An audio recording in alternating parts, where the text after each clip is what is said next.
Selamat datang di channel Cerita Cinta, channelnya Cerita Cinta Romantis. Sebelum lanjut, mohon dukungannya dengan like dan subscribe dulu. Ternyata aku anak orang kaya. Bagian 74. Tidak tahu apakah kartu ini bisa membuktikan dana yang kupunya. Setelah Benjamin mengambil kartu tersebut, tatapannya berubah. Dia tahu ini adalah kartu VIP bintang 9 di Jalan Mendro. Dan tidak lebih dari 10 orang di kota Bandung yang memiliki kartu ini. Kartu ini bukan milik Anda. Benjamin dengan cepat menyadari bahwa kartu ini bukan milik Erwin.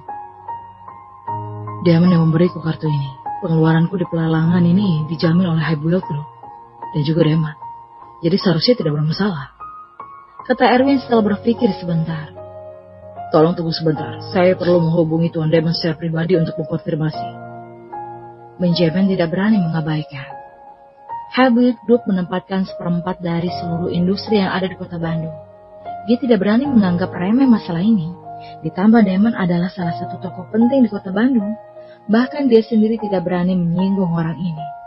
Benjamin dengan cepat menelpon Damon, menjelaskan semua kondisi di sini secara singkat, dan pada akhirnya bertanya apakah Damon ingin memberikan jaminan keuangan untuk Tuan Erwin. Semua pengeluaran Tuan Erwin dalam pelelangan akan sepenuhnya ditanggung oleh High Bullet Group. Dengan adanya kata-kata Damon, Benjamin tidak ragu lagi. Setelah menutup telepon, dia dengan hormat berkata kepada Erwin, Tuan Erwin, keuangan Anda telah diverifikasi dan Anda sepenuhnya mampu membayar semua biaya lelang di sini. Erwin mengangguk, sangat puas dengan sikap dan efisiensi penanganan dari Benjamin. Ini adalah kalung mutiara air mata giok yang baru saja Anda beli. Sudah boleh Anda bawa pulang. Terima kasih atas perhatian dan bantuan Anda dalam menyelamatkan anak yatim di kota ini. Sikap Benjamin tampak lebih hormat dari sebelumnya. Dia bahkan memerintahkan seseorang untuk membawakan kalung tersebut ke sini dan menyerahkannya kepada Erwin. Setelah Erwin mengambil kalung tersebut, dia dengan santai melihat-lihat sebentar dan menurutnya kalung ini terlihat cukup bagus. Jadi Lina harusnya menyukai ini. Setelah keluar dari Departemen Keuangan, Erwin langsung kembali ke tempat duduknya. Dengan ekspresi yang tetap tenang seperti sebelumnya. Nicky justru bingung. Kenapa anak miskin ini bisa kembali ke tempat duduknya? Apa jangan-jangan dia lolos verifikasi? Para hadirin sekalian, Tuan ini telah lolos verifikasi dan dinyatakan mampu untuk membayar barang-barang dalam pelelangan ini. Jadi kita melanjutkan pelelangan berikutnya. Pernyataan Benjamin memberikan kehancuran ekspektasi Nicky yang awalnya berpikir bisa menonton pertunjukan yang bagus. Tak kusangka, anak ini bisa bayar 10 miliar. Nicky melengkungkan bibirnya, sedikit kecewa, tetapi yakin bahwa Erwin tak punya banyak uang lagi setelah membayar 10 miliar itu. Setelah Erwin kembali ke tempat duduknya, dia menghadiahkan kalung mutiara itu pada Lina. Untukku, Lina sangat terkejut. Karena tidak menyangka Erwin akan memberikan kalung yang seberharga ini secara langsung padanya. Dapat dilihat bahwa Erwin sangat tulus padanya. Fiona yang menonton tampak iri dan berpikir alangkah baiknya jika dia punya pacar yang setulus itu padanya. Fiona, kamu suka kalung ini kan? Nih, aku kasih kamu aja. Boleh kan Erwin? Linda berkata dan menatap Erwin. Tak masalah, kamu yang buat keputusan. Erwin berkata sambil tersenyum. Tadi Fiona sudah berusaha menaikkan harga untuk mendapatkan kalung ini. Dapat dilihat bahwa Fiona sangat menyukai kalung ini, jadi tidak masalah juga kalau memberikannya pada Fiona. Erwin berpikir hanya perlu membeli satu barang lagi untuk Lina nanti. Kalau gitu makasih banyak ya, malam nanti aku traktir makan. Fiona sangat senang, dia tidak menyangka Lina akan begitu baik padanya, sehingga sangat tersentuh. Pelelangan segera berlanjut kembali. Barang kedua yang dilelang kali ini adalah sebuah ukiran batu giok. Erwin dan yang lainnya tidak tertarik dengan barang ini, jadi mereka hanya duduk diam sambil menonton. Dan pada akhirnya harganya ukiran itu terjual dengan harga 240 juta. Sejujurnya harga ini sedikit tinggi untuk ukiran itu. Sepertinya persaingan gengsi antara para anak kaya di sini sangat sengit. Barang ketiga adalah lukisan kuno dari pelukis terkenal. Harga awal mulai dari 1 miliar. Sepertinya memang barang antik asli. Para anak kaya ini tidak peduli suka atau tidak, mereka hanya buru-buru untuk membelinya. Harga pun melambung tinggi dan akhirnya terjual dengan harga 13,6 miliar. Erwin dan yang lainnya tidak tertarik dengan beberapa pelelangan berikutnya. Jadi mereka dengan bosan menyaksikan anak-anak kaya ini bersaing sambil makan. Tepat ketika Erwin hampir tertidur karena mengantuk, barang terakhir akhirnya muncul. Barang berikutnya adalah barang terakhir dari pelelangan ini, yang disumbangkan oleh orang luar negeri. Mari, saya perkenalkan asal-usul yang luar biasa dari barang ini lebih rinci kepada sekalian. Benjamin melanjutkan setelah berdaham. Ini adalah cincin Bulgari yang dirancang 100 tahun yang lalu oleh Johnny Wilder, seorang desainer luar negeri yang terkenal. Cincin ini pernah dipakai oleh ratu negara yang kemudian diwariskan kepada putri mereka. Siapapun yang memakai cincin ini tentu akan sangat dipandang. Seperti yang dikatakan Benjamin, gambar asli dari cincin Bulgari yang muncul di layar lebar sangat indah. Sampai-sampai semua wanita di tempat kejadian pun terpesona. Penawaran dimulai dari sekarang, dengan pembukaan sebesar 10 miliar. Pembukaan harga baru saja dimulai. Dan 10 miliar adalah yang pertama. Dapat dilihat bahwa cincin ini bukanlah sesuatu yang mampu dibeli oleh keluarga kaya biasa. Lina juga menyukai cincin ini, tetapi dia tidak punya uang sebanyak itu. Jadi hanya bisa melihat persaingan dari para penawar lain. 20 miliar. Seseorang seketika menawar 20 miliar yang sudah merupakan harga tertinggi dalam lelang sejauh ini. Tetapi rekor ini terus diperbaharui. Sampai di angka 40 miliar. Bahkan Nicky juga menaikkan harga itu. Ya, cincin ini sangat berharga dan ia mau jadikan hadiah atau sekedar koleksi. Jadi dia bertekad untuk membelinya. 60 miliar. Salah satu anak kaya dari kota Bandung langsung menaikkan harganya menjadi 60 miliar. Dan harga ini sudah merupakan harga yang tidak mampu dikeluarkan oleh anak orang kaya biasa. Hanya keluarga kaya kelas atas dan 4 keluarga kaya besar yang bisa. 80 miliar. Nicky tidak puas. Karena keluarganya itu bisnis di bidang keuangan, tentu punya banyak uang. 100 miliar. Noah Davis, salah satu dari 4 keluarga besar menaikkan harga menjadi 100 miliar, yang membuat orang-orang yang hadir menarik nafas dalam. Harga yang ditawarkan oleh salah satu putra dari 4 keluarga besar di kota Bandung memang bukan main-main. 120 miliar. L. Ragnarsson dari keluarga Ragnarsson, yang juga merupakan salah satu 4 keluarga besar di kota Bandung, secara langsung menaikkan harga menjadi 120 miliar. Bahkan Nicky sudah mampu kalau harganya sudah setinggi ini. Namun masih ada saja orang yang terus menawarkan harga yang lebih mengejutkan. 200 miliar. Erwin akhirnya membuka mulut dan sekali lagi membuat semua orang di tempat kejadian terkejut. Erwin menawar 200 miliar dan membuat orang-orang gempar lagi. Bahkan Benjamin sendiri terpana, tapi dia merasa lega begitu mengingat kembali bahwa semua pengeluaran Erwin akan ditanggung oleh High Built-In. Tuan Erwin nomor 148 menawar 200 miliar. Apakah ada yang ingin menaikkan harga lagi? Benjamin merasa tidak ada yang menawar lagi, jadi mulai menghitungnya. 200 miliar satu kali. Semua orang di tempat kejadian menarik nafas dalam begitu mendengar harga yang mengejutkan ini. Dan tidak berani menawar lagi, karena mereka tidak punya dana sebanyak itu. 200 miliar 2 kali.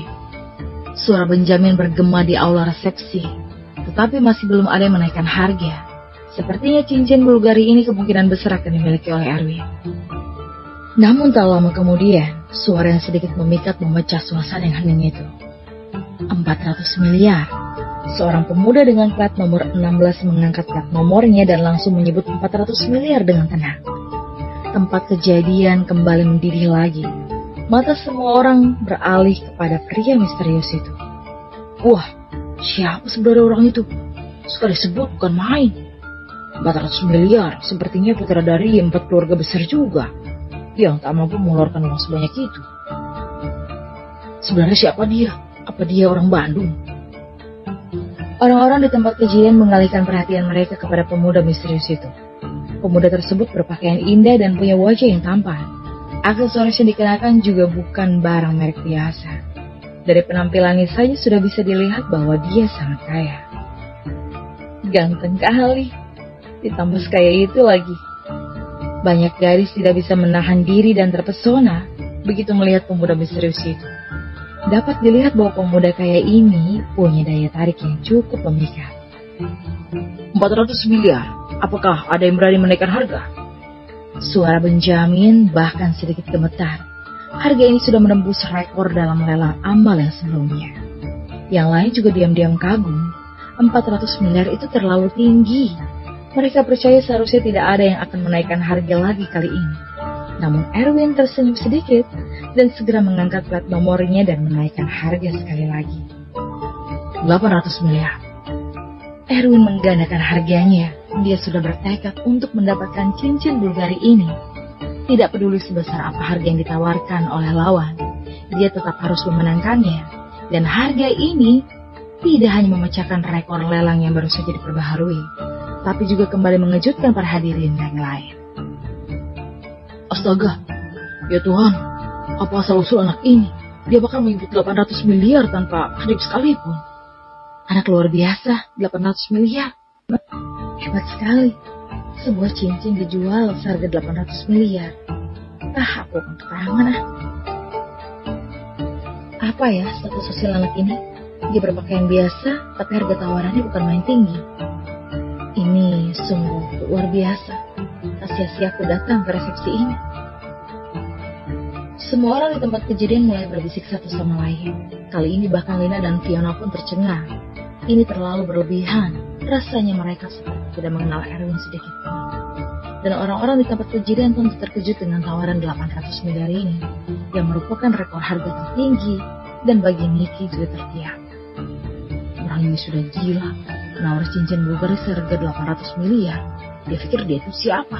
Sanggup mengeluarkan uang sebanyak itu. Tatapan orang-orang di tempat kejadian kembali tertuju pada Erwin sekali lagi. Benjamin yang membawa acara masih dalam suasana hati yang belum stabil. Tapi tiba-tiba terkaget oleh ini.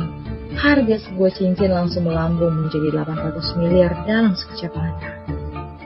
800 miliar satu kali.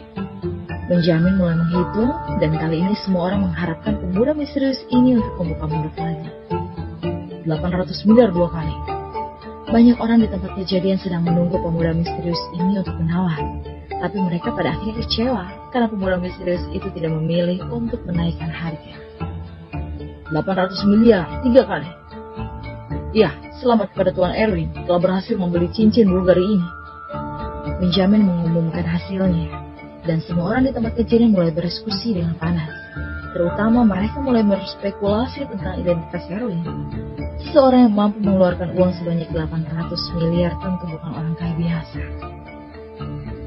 Di sisi lain, Erwin sedikit mengerutkan kening karena merasa dirinya terlalu menonjol kali ini. Benjamin segera mengantarkan cincin Bulgari yang dikemas dengan indah kepada Erwin secara langsung, dengan sikap yang sangat hormat. Dia pun berkata, "Tuan, ini cincin Bulgari Anda, tolong disimpan." "Ya, nanti dia mau yang bayar," kata Erwin sambil mengangguk dan menerima cincin Bulgari tersebut. "Baik, Tuan." Benjamin mengangguk sebagai jawaban. Dalam hatinya dia menduga bahwa Erwin ini pasti punya hubungan dengan Damon, sehingga Damon bisa bersedia membayar semua pengeluaran tuan ini. Setelah Benjamin pergi, Erwin menghadiahkan cincin tersebut kepada Lina dan berkata sambil tersenyum, "Lina, cincin ini untukmu." "Untukku? Ini terlalu berharga, Erwin." Lina sangat bersemangat dan senang. Dia ingin terima tapi sedikit takut.